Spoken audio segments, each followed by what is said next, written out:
யாத்திராகமம் 7ஆம் அதிகாரம். கர்த்தர் மோசேயை நோக்கி, பார், உன்னை நான் பார்வோனுக்கு தேவனாக்கினேன். உன் சகோதரனாகிய ஆரோன் உன் தீர்க்கதரிசியாயிருப்பான். நான் உனக்கு கட்டளையிடும் யாவையும் நீ சொல்ல வேண்டும். பார்வோன் இஸ்ரவேல் புத்திரரை தன் தேசத்திலிருந்து அனுப்பிவிடும்படி உன் சகோதரனாகிய ஆரோன் அவனிடத்தில் பேச வேண்டும்.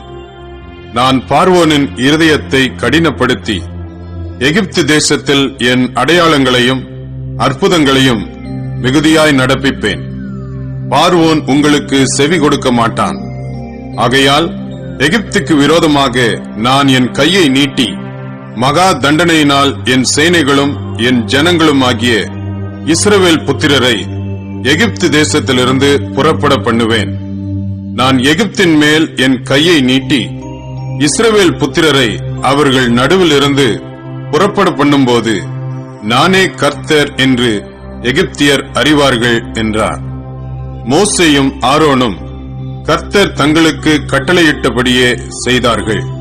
அவர்கள் பார்வோனோட பேசும்போது மோசேக்கு 80 வயதும் ஆரோனுக்கு 83 வயதுமாயிருந்தது. கர்த்தர் மோசேயையும் ஆரோனையும் நோக்கி, உங்கள் பட்சத்திற்கு ஒரு அற்புதம் காட்டுங்கள் என்று பார்வோன் உங்களோட சொன்னால், அப்பொழுது நீ ஆரோனை நோக்கி, உன் கோலை எடுத்து அதை பார்வோனுக்கு முன்பாக போடு என்பாயாக, அது சர்ப்பமாகும் என்றார். மோசேயும் ஆரோனும் பார்வோனிடத்தில் போய் கர்த்தர் தங்களுக்கு கட்டளையிட்டபடி செய்தார்கள். ஆரோன் பார்வோனுக்கு முன்பாகவும் அவன் ஊழியக்காரருக்கு முன்பாகவும் தன் கோலை போட்டான். அது சர்ப்பமாயிற்று. அப்பொழுது பார்வோன் சாஸ்திரிகளையும் சூனியக்காரரையும் அழைப்பித்தான்.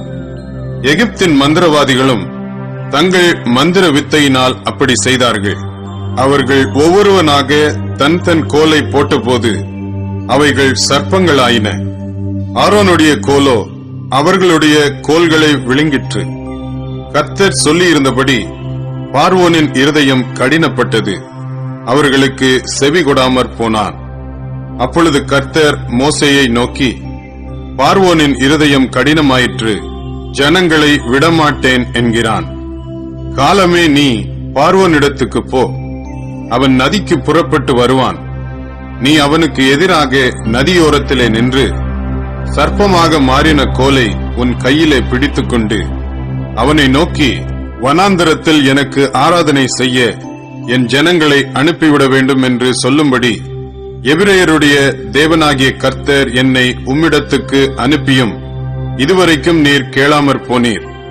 இதோ என் கையில் இருக்கிற கோலினால் நதியில் இருக்கிற தண்ணீர் மேல் அடிப்பேன். அப்பொழுது அது இரத்தமாய் மாறி நதியில் இருக்கிற மீன்கள் செத்து நதி நாறிப்போம்.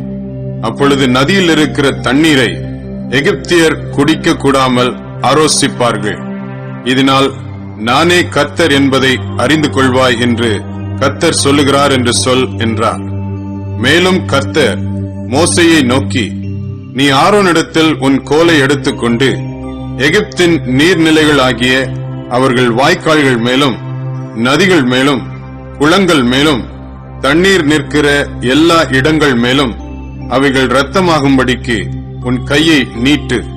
அப்பொழுது எகிப்து தேசம் எங்கும் மர பாத்திரங்களிலும் கற்பாத்திரங்களிலும் இரத்தம் உண்டாயிருக்கும் என்று சொல் என்றார். கர்த்தர் கட்டளையிட்டபடி மோசேயும் ஆரோனும் செய்தார்கள். பார்வோனுடைய கண்களுக்கு முன்பாகவும் அவன் ஊழியக்காரரின் கண்களுக்கு முன்பாகவும் கோலை ஓங்கி நதியில் உள்ள தண்ணீரை அடிக்க நதியில் உள்ள தண்ணீரெல்லாம் இரத்தமாய் மாறிப் போயிற்று.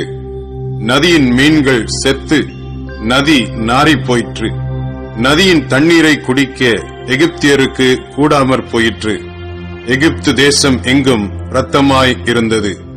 எகிப்தின் மந்திரவாதிகளும் தங்கள் மந்திர வித்தையினால் அப்படி செய்தார்கள்.